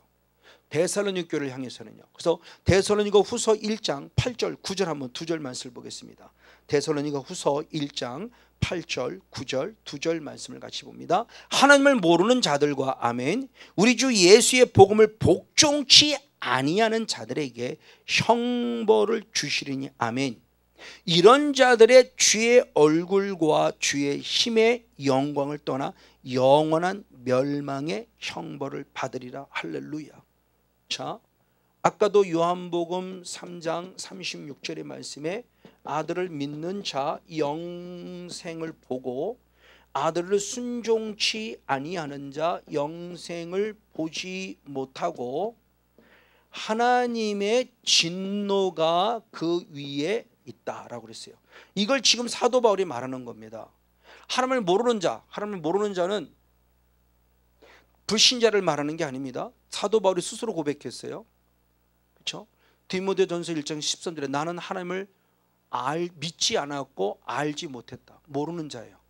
그래서 자기는 죄인 중에 괴수예요. 그럼 누가 주님을 모르는 자냐? 죄 짓는 자가. 고린도전서 15장 34절에 너희 중에 하나님을 알지 못하는 자가 있기로 내가 말하노니 그래요. 죄 짓지 마라 그러면서. 그럼 하나님을 모르는 자가 단순히 믿지 않는 불신자를 말하는 게 아닙니다. 지금 성경에 써 있는 데서는 불신자를 하는 내용이 아니에요. 믿고 있는 중 우리들 향해서 주시는 말씀인데 모르는 자, 복종치 아니하는 자. 그렇죠? 하나님의 진노가 있는데 그 하나님의 지금은요 영원한 형벌이라고 그랬어요. 영원한 형벌은 마땅히 뭐 지우는 거 너무나 잘 알죠. 순종이냐 불순종이 복받느냐 복받지 못하냐 저주받느냐 이런 개념이 아니에요. 사망이에요. 지옥이라는 겁니다. 지금 그걸 지금 사도 바울을 통해서 우리에게 확실히 알려주고 있는 거예요. 맞습니다. 이렇게 죽은 믿음을 가진 대표적인 인물이 있어요. 그 인물이 누구냐? 우리 잘 아는 대로 사울 왕이에요. 사울 왕.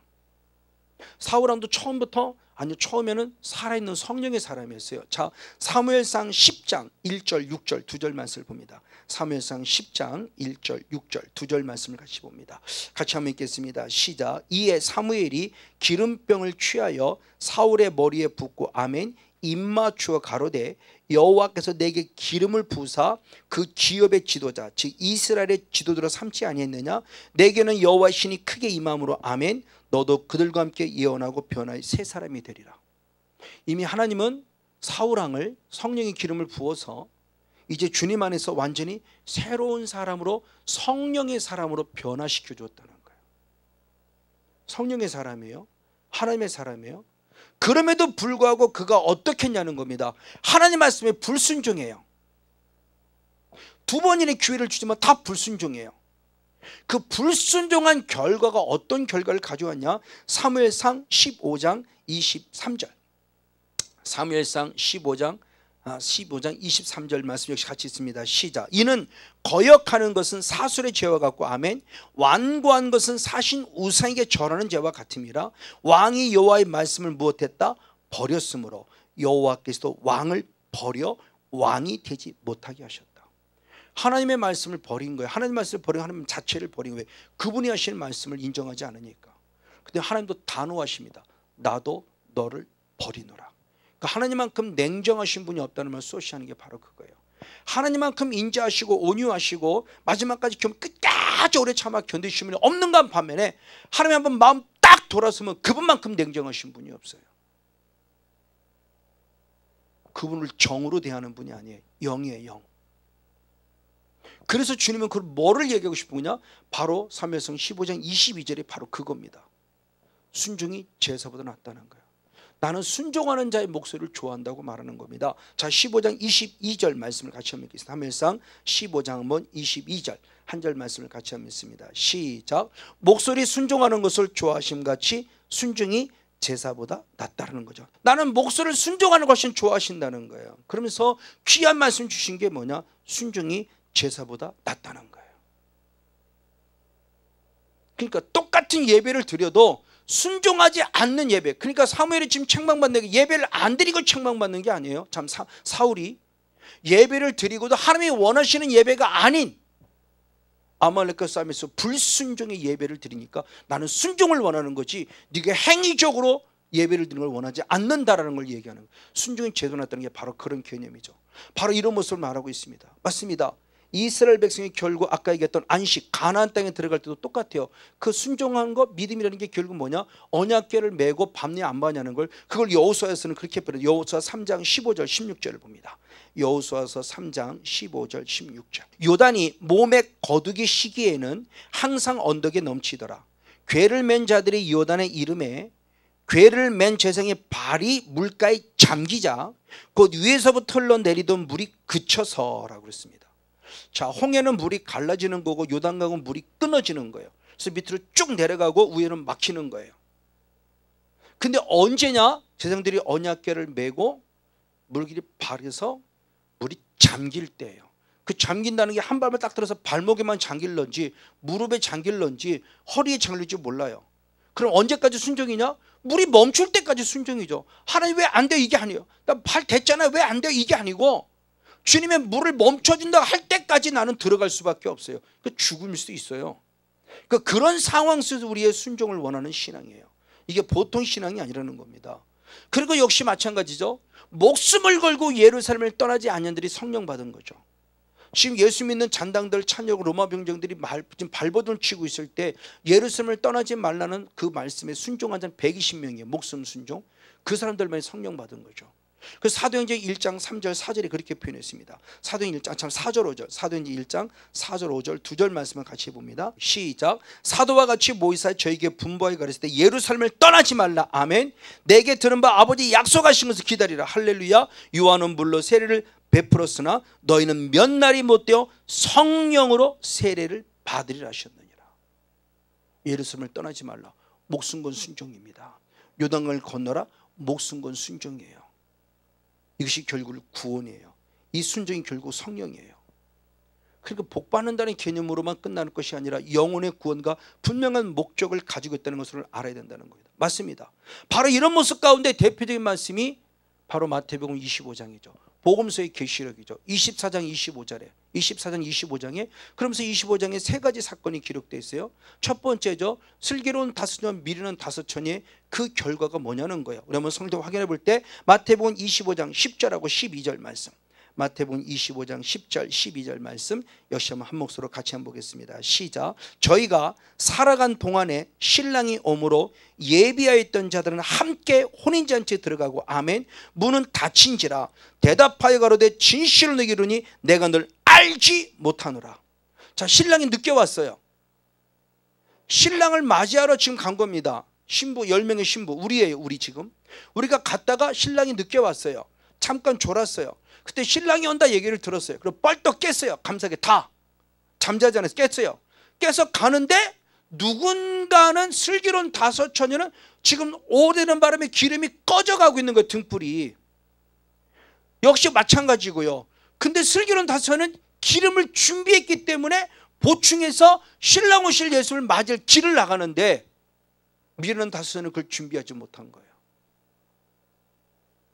그리고 늘 준비하라고 하는데 준비하지 못, 깨어있어 준비하라고 하는데 준비하지 못해요. 준비에 대한 순종이 없었던 거예요. 그냥 믿으면 돼, 교회만 열심히 나가면 돼, 다 이렇게 생각하고 있단 말이에요. 지금 우리가 지금 그게 아니라는 걸 지금 말씀하고 있는 거죠.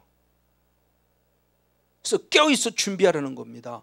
그 준비된 순종자와 준비된 순종치 않은 자의 결과가 완전히 달라진 것을 지금 우리에게 보여주고 있죠.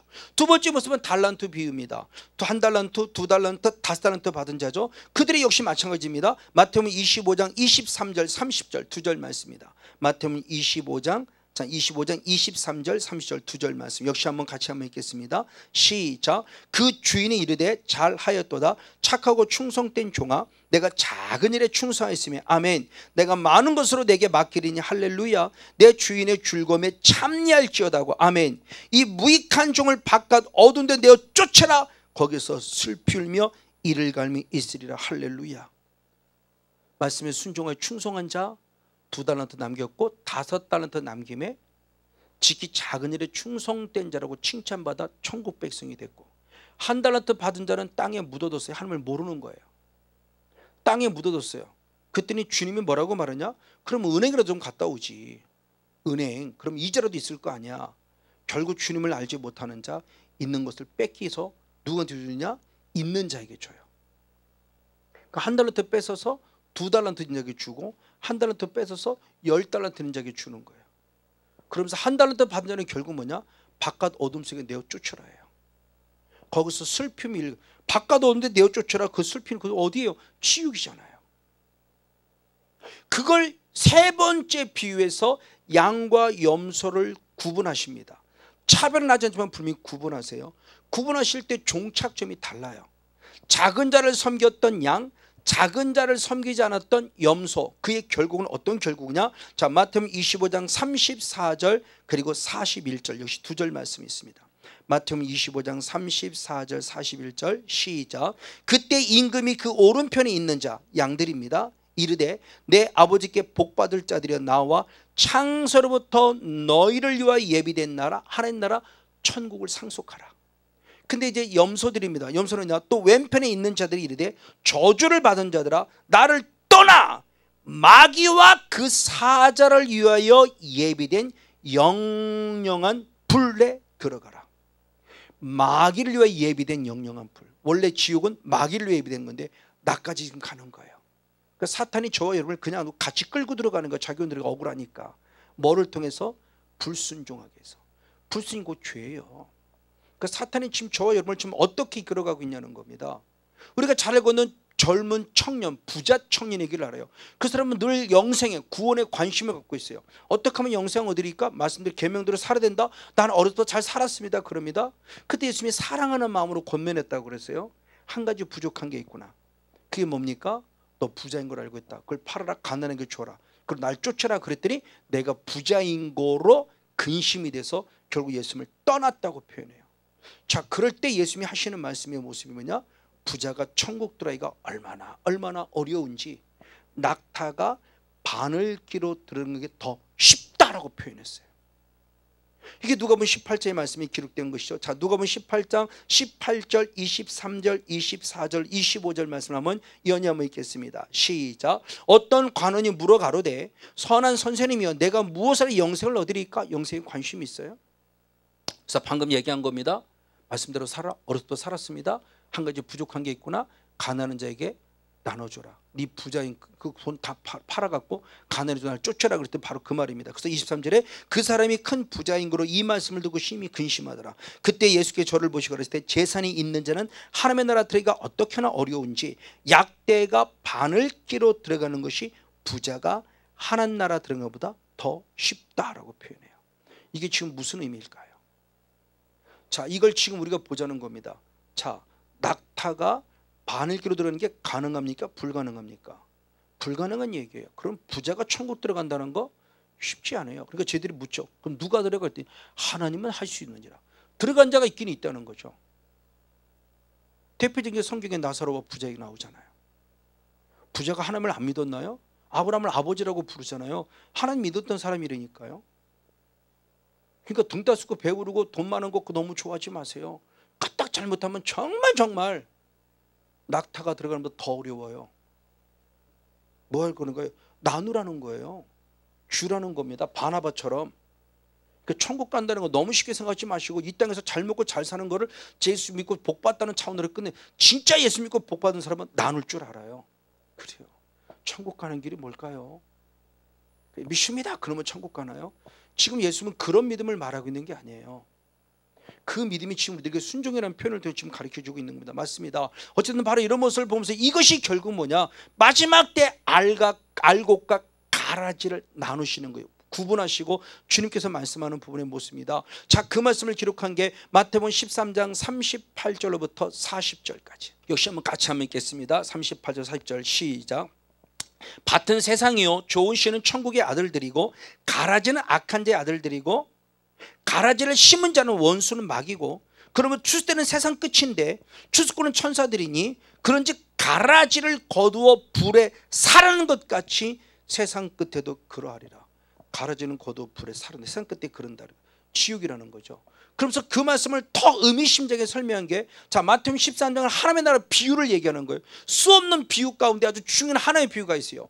고기 잡을 때 비유를 통해서 49절 50절에 그렇게 표현했습니다. 마태복음 13장 49절 50절 두 절 말씀 역시 한번 같이 보겠습니다. 시작. 세상 끝에도 이러하리라. 천사들이 와서 중요해요. 의인 중에서 악인을 갈라내어 풀무불에 던져 넣으니 거기서 울며 이를 갈미 있으리라. 아멘. 누가 들어간다고? 불신자가 물론이고요. 또 누가요? 의인 중에서 악인을 골라내요. 그러니까 예수를 믿는다고 하는 사람은 다 의인 됐잖아요. 그 의인들 중에서 악인을 골라내. 그럼 악인은 누굴까요? 말씀에 불순종한 자예요. 그 악인을 하나님을 안 믿는 불신자로 생각하면 안 된다고요. 의인 중에서 악인을 골라내요. 하나님의 교회라는 공동체 속에서 다 의인의 그 중에서 악인을 골라내요. 가룟 유다와 같은 자를 골라낸다는 겁니다. 이렇게 후메네오와 알렉산더와 같은 자를 골라낸다는 거예요. 그러니 우리의 삶이 어떤 삶이 되는 것을 우리가 의미심장하게 생각하지 않을 수 없습니다. 맞습니다. 그러므로 바로 이런 모습을 통해서 대표적인 인물이 누구냐? 바리새인과 서기관이죠. 수없이 강조했어요. 현대판 서기관입니다. 나일 수 있다는 겁니다. 자, 마태복음 23장 13절 15절 두 절 말씀 같이 한번 읽겠습니다. 시작. 화 있을진저 외식하는 서기관과 바리새인들이 아멘. 너희는 천국문을 사람들 앞에 닫고 너희도 들어가지 않고 들어가려 하는 자도 들어가지 못하게 하는도다. 화 있을진저 외식하는 서기관과 바리새인들이여 너희는 교인 하나를 얻기 위하여 바다와 육지를 두루다니다 전도하다가 교인 하나를 얻으면 너희보다 배나 더 지옥 자식이 되게 한다. 누가? 현대판 바리새인이. 이 사람들이 누구냐? 독사의 새끼들이기 때문에 그래요. 하나님 믿는 자가 아니라 가라지라는 거예요. 자기들만 하나님을 믿는다고 생각할 뿐이지 하나님은 영의 세계에서 너는 나를 믿는 자가 아니야. 그래서 마태복음 23장 33절은 그렇게 표현한 거죠. 마태복음 23장 한번 33절 말씀 역시 한번 같이 보도록 하겠습니다. 같이 한번 보겠습니다. 시작. 뱀들아 독사의 새끼들아 너희가 어떻게 지옥의 판결을 피하겠느냐. 하나님 믿는다고 생각했는데 예수님은 독사의 새끼다고 그랬지. 네 아비가 마귀라고 그랬죠. 하나님 자녀라고 말하지 않아요. 왜? 외식, 가식, 말만 뻔지라고 행하지 않아요. 그럼 중요해요. 누가 그렇게 할까? 내가? 아니요. 성건용 목사가? 아니요. 성건용 목사가 불순종? 아니요. 영으로 보라는 거예요 지금. 그럼 누가 그렇게 하냐를 성경이 분명히 말하고 있을 때 성경은 말할 때 뭐냐? 사단이라고 말하고 있다는 겁니다. 바로 그 사단의 대표적인 인물이 무슨 아까 바로 사울 왕이에요. 사울 왕은 사는 것 같으나 죽은 자입니다. 죽은 신앙이었다고 말합니다. 하나님이 버렸다고 말하고 있죠. 죽었기 때문에. 그러면 왜라고 말했을 때 세 구절을 봅니다. 사무엘상 16장 14절, 사무엘상 18장 10절, 사무엘상 19장 9절입니다. 자, 사단의 존재가 사울을 한 번만 건드렸습니다. 세 번에 걸쳐 계속 건드리고 있음을 보여주는 겁니다. 자, 같이 한번 읽겠습니다. 시작. 여호와의 신이 사울에게서 떠나고 아멘. 여호와의 부르신 악신이 그를 번뇌케 했다. 두 번째 18장 10절에서는 그 이튿날 하나님의 부르신 악신이 사울에게 힘있게 내렸다. 그가 집 가운데서 야려하는 거로 다윗이 평일과 같이 손으로 수금을 타는데 때 사울의 손에 창이 있더라. 세 번째 19장 9절에 사울이 손에 단창을 가지고 그 집에 앉았을 때 여호와의 부르신 악신이 사울에게 접했으므로 다윗이 손으로 수금을 탔다라고 표현해요. 사울이의 사울. 사단이의 사단. 그 사단의 존재가 지금 우리들에게 사울왕을 역시 왜요? 하나님 앞에 버림받아 지옥 가게 하려고. 가인을 왜요? 하나님 앞에 버림받아 지옥 가게 하려고. 그래서 히브리서 말씀에서는 가인을 통해서 뭐랍니까? 악한 자에게 속했다. 악한 자는 누구예요? 사단이죠. 그 참 말씀이 더 많이 읽으면 더 많이 깨달았지만 읽으면 읽을수록 참 영의 세계에 대한 아주 심오한 진리를 깨달을 때 이젠 진짜 두려워요. 사도 바울이 말하는 내가 하나님을 두려워 여긴다는 말이 무엇인지 이제는 정말 알 것 같아요.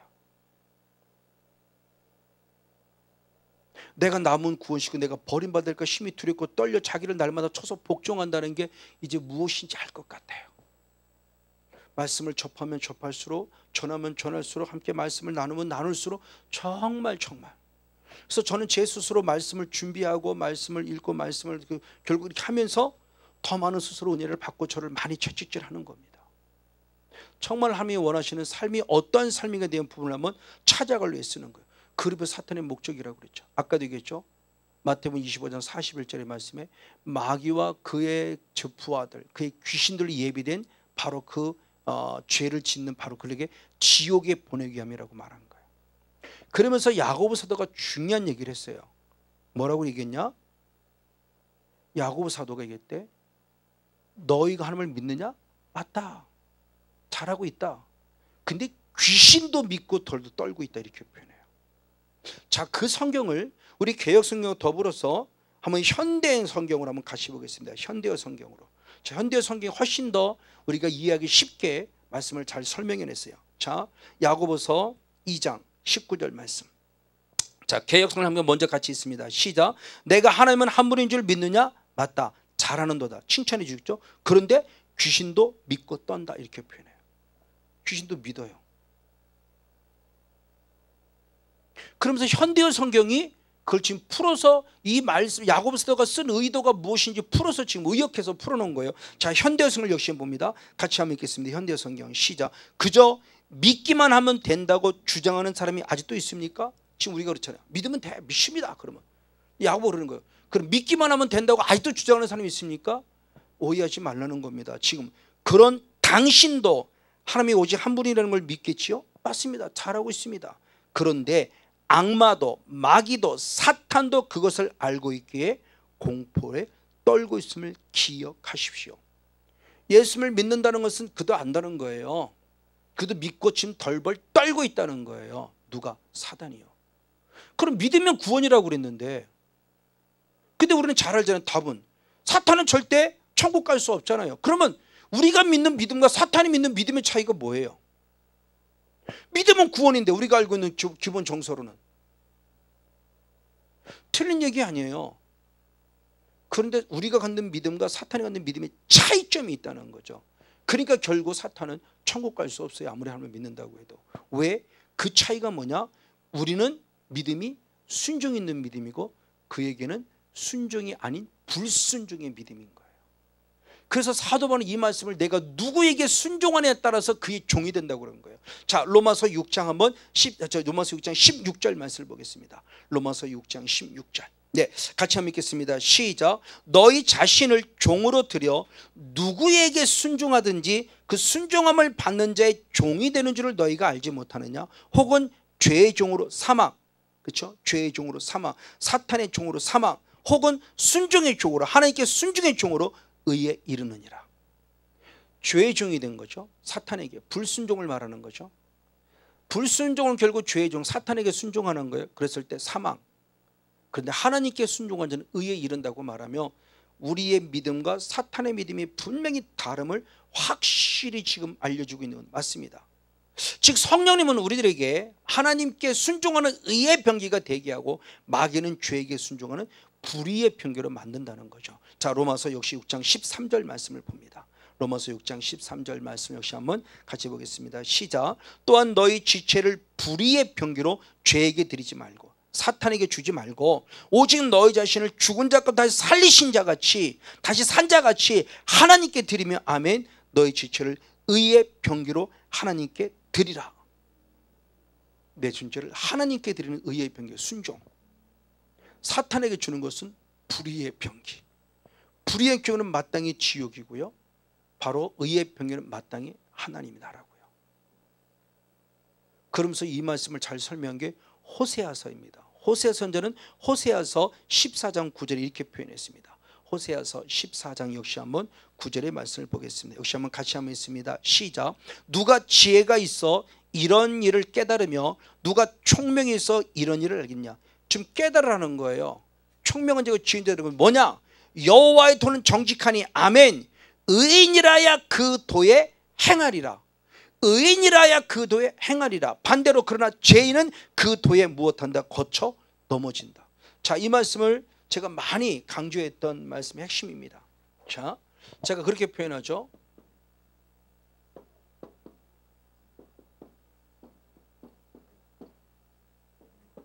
자, 우리의 본질을 한번 보겠습니다. 한번 묻겠습니다. 내가 죄를 범했기 때문에 죄인입니까? 우리 본질의 영의 본질, 세상의 가치가 아니고 죄를 범했기 때문에 죄인이 되는 겁니까? 죄인이기 때문에 우리가 죄를 범하는 겁니까? 세상의 가치는 죄를 범하니까 죄인이 돼서 감옥에 간다고 그래요. 그러나 영의 본질, 지옥이냐 천국의 본질은 왜 내가 죄를 질 수밖에 없냐? 본질이 죄인이기 때문에 죄를 짓는다고 하는 거예요. 그래서 다윗도 이렇게 고백하죠. 내가 모태로부터 죄인 중에 잉태했나이다. 그래서 내가 죄를 지었다는 거예요. 영으로 본질. 그런데 죄인인 우리가 예수를 나의 구원자로 믿음으로 의인이 됐어요. 아까 읽었던 로마서 5장 12절 말씀에 한 사람의 의인, 그 순종, 예수 그리스도의 십자가의 순종이 우리를 많은 사람 의인을 만들었어요. 이제 우리 그걸 믿음으로 의인 됐어요. 그럼 중요하죠. 의인이 됐기 때문에 우리가 의를 행하는 겁니까? 의를 행했기 때문에 의인입니까? 의를 행해서 의인을 만드는 것은 행위구원이죠. 이건 있을 수 없는 일이에요. 믿음으로 의인이 됐기 때문에 아까 에베소 2장 8절 9절 10절의 말씀대로 의를 행해야 되는 거예요. 그럼 의를 행하는데 의를 행하지 않는 게 이게 뭐다? 이게 죄가 되는 거죠. 그러니까 뭐를 죄를 지었기 때문에 죄가 아니에요. 그래서 야고보서 4장 17절의 말씀에 본 선을 행할 줄 알고도 선을 행하지 아니하면 그게 죄라고 한 거예요.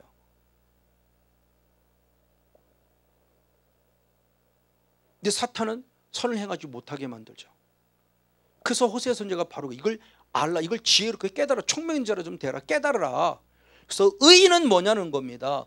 의인은 도를 행하는 자다. 반대로 죄는 뭐다? 거쳐 넘어진다. 거쳐 넘어진다는 게 뭐냐? 베드로전서 2장 8절의 말씀이 분명히 말하기를 뭐라고 표현했는가? 순종하지 않는 자는 넘어진다라고 이미 정했다 그래요. 넘어지게.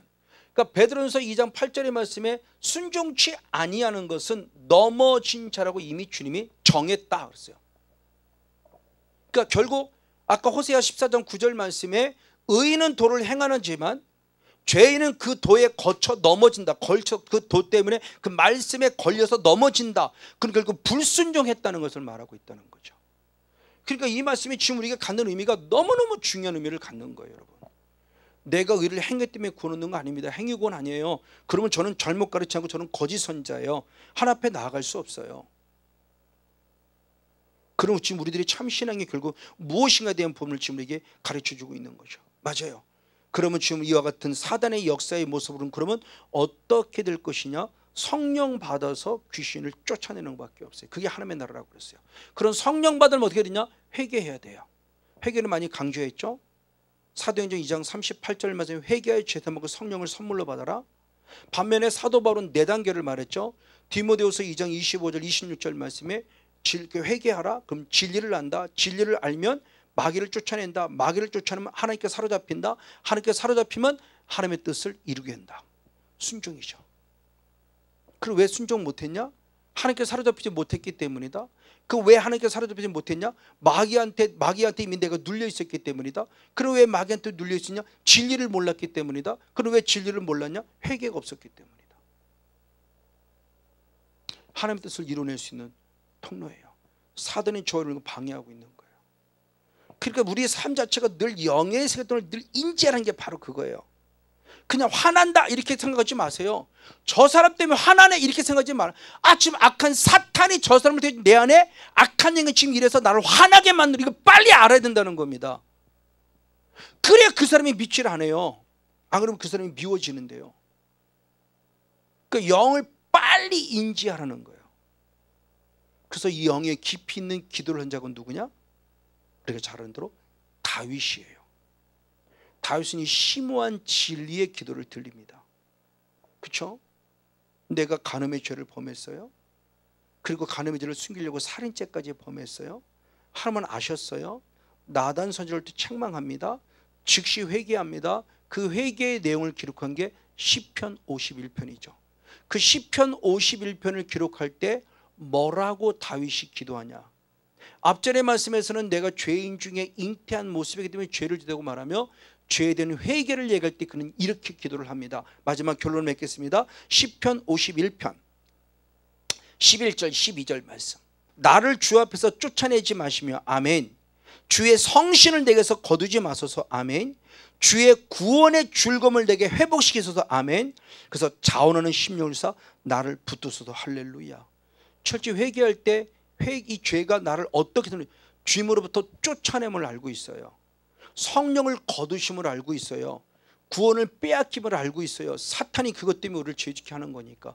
그렇기 때문에 회개하는 순간에 주님 나를 쫓아내지 마세요. 성령을 거두지 마세요. 구원의 즐거움을 회복시켜 주세요라고 말하며 육의 것이 아니라 영을 위해서 기도해요. 다윗은요. 너무 중요하죠. 그래서 베드로도 똑같은 것을 지금 우리에게 얘기합니다. 베드로전서 1장 17절 18절 한번 두 절 말씀을 보겠습니다. 외모로 보시지 않고 각 사람의 행위대로 판단하시는 자를 너희가 아버지라 부른즉 너희의 나그네로 있을 때를 두려움으로 지내라. 그러면서 18절 19절의 말씀에 내가 거룩하니 너희도 거룩하라. 거룩한 삶이에요. 거룩은 예수의 피로만 또 가능해요. 나를 내 행위를 알고 판단하시고 심판하심을 두려워 여기라. 결국 지옥이니까. 그래서 마태복음 10장 28절에도 지옥으로 보내는 멸망시키는 자 하나님을 두려워하라고 그랬죠. 이게 우리의 신앙입니다. 결론 말씀을 드리겠습니다. 순종을 맞습니다. 순종이 과연 뭘 것이고요? 단순히 육신의 것 아닙니다. 영의 문제예요. 영의 문제. 성령은 우리에게 순종케 하십니다. 반대로 악한 영은 불순종하게 합니다. 왜요? 지옥 보내려고. 그러나 성령은 순종하게 합니다. 왜요? 우리를 천국 보내려고. 오늘 주신 말씀을 다시 한번 의미성이 기억하며 마지막 다윗의 기도와 같이 철저히 회개하며 죄사함을 받고 죄사함은 끝남이 아니라 성령받아 나를 죄짓게 만드는 마귀를 확실히 물리쳐서 다시는 구원을 빼앗기지 아니하고 성령을 빼앗기지 아니하고 구원의 감격을 빼앗기지 아니하고 늘 회복되어진 하나님의 나라를 누리는 저와 여러분 우리 모두가 되어지기를 예수님의 이름으로 간절히 축복하고 축원을 드립니다.